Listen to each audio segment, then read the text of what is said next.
teman-teman semua, kami dari kelompok 8B, Prodi Manajemen Sumber Daya Perairan Angkatan 2021, Fakultas Perikanan dan Ilmu Kelautan Universitas Jenderal Sudirman.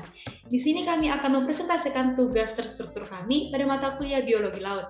Judul kami yaitu dampak pencemaran laut terhadap biota laut. Biota laut yang akan kami bahas yaitu lumba-lumba.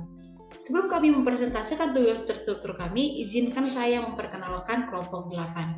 Sebelumnya saya Windy Sani Simbolon dengan NIM L1A021062, teman saya Silvi Novitasari dengan NIM L1A021064, dan Isama Ibrahim dengan NIM L1A021066. Rangkaian pada tugas kami yaitu pada poin pertama, memahami definisi dari pencemaran laut, yang kedua yaitu memahami sumber pencemaran terhadap lumba-lumba, yang ketiga memahami dampak pencemaran terhadap lumba-lumba, dan yang terakhir yaitu memahami cara pencegahan atau penanggulangan terjadinya pencemaran terhadap lumba-lumba. Pendahuluan, ekosistem laut semakin tunduk pada berbagai tekanan, termasuk eksploitasi berlebihan, pengasaman, perubahan iklim, invasi, dan polusi.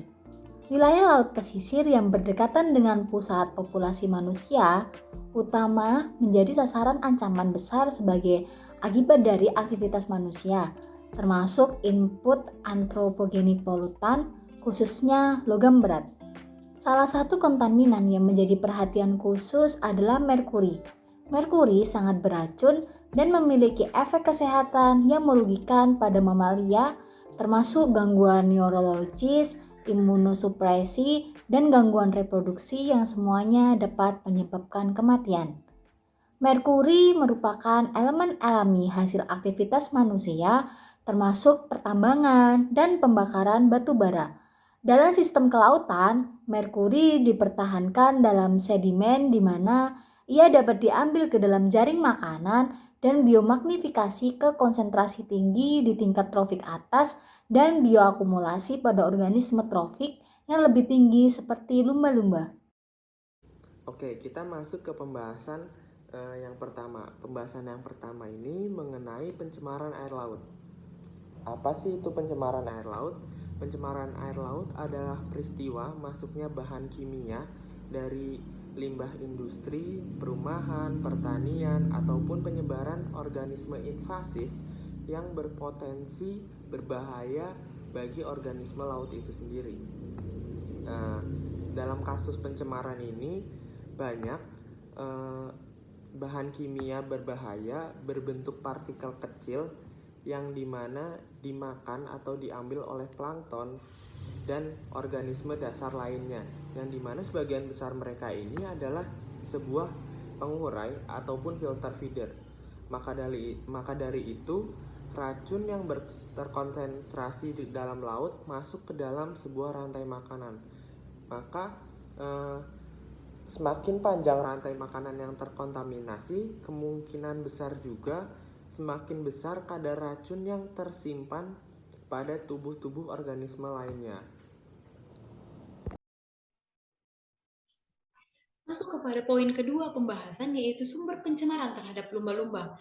Telah terjadi konservasi cetacean secara relatif masih dalam masa pertumbuhan pendirian International Whaling Commission atau IWC pada tahun 1946 yang merupakan tanggapan terhadap penurunan stok spesies yang diburu secara komersial. Tetapi konservasi cetacea yang serius untuk alasan selain manajemen panen sangat minim sebelum tahun 1970-an. Cetacea kecil semakin dikenal sebagai kelompok beresiko tinggi. Misalnya sekarang Baizi, Lipotes, Vexillifer hampir pasti punah. Vaquita atau Poseniasinus saat ini bisa dibilang merupakan spesies cetacea yang paling terancam punah, terutama karena tangkapan yang tidak disengaja di jaring ikan. Karena masalah laut global atau penangkapan ikan berlebihan, perubahan iklim, kontaminasi, pengasaman, dan lain-lain berulang kali diangkat dalam kebijakan lingkungan. Menjadi jelas bahwa dampak aktivitas manusia terhadap populasi cetacea sangat kompleks dan disebabkan oleh banyak penyebab dan bukan hanya interaksi perikanan. Selain itu, ancaman antropogenik ini semakin diperumit oleh kemungkinan dampak kumulatif pada populasi yang rentan. Penyebab lain yaitu karena adanya pengurukan, degradasi habitat, remobilisasi kontaminan, sedimen tersuspensi, dan sedimentasi, yang semuanya dapat memiliki potensi dampak jangka pendek dan jangka panjang terhadap mamalia laut. Bisa diambil pada lumba-lumba bungkuk atau Saurus sinensis, pada ITS atau Selat Taiwan Timur. Ancaman terhadap populasi lumba-lumba punggung bungkuk di ITS terbagi dalam 5 kategori: pengurangan aliran keluar air tawar, kebisingan bawah air, hilangnya habitat, interaksi perikanan, dan kontaminasi dari pembuangan industri, kota, dan pertanian. Dampak pencemaran terhadap lumba-lumba.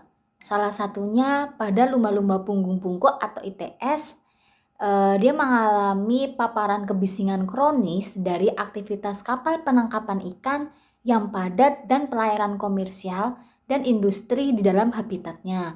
Kemudian ada lumba-lumba hidung botol dan beluga, di mana gangguan terus-menerus semacam ini telah terbukti menyebabkan gangguan pendengaran sementara yang dapat menjadi permanen dalam jangka panjang.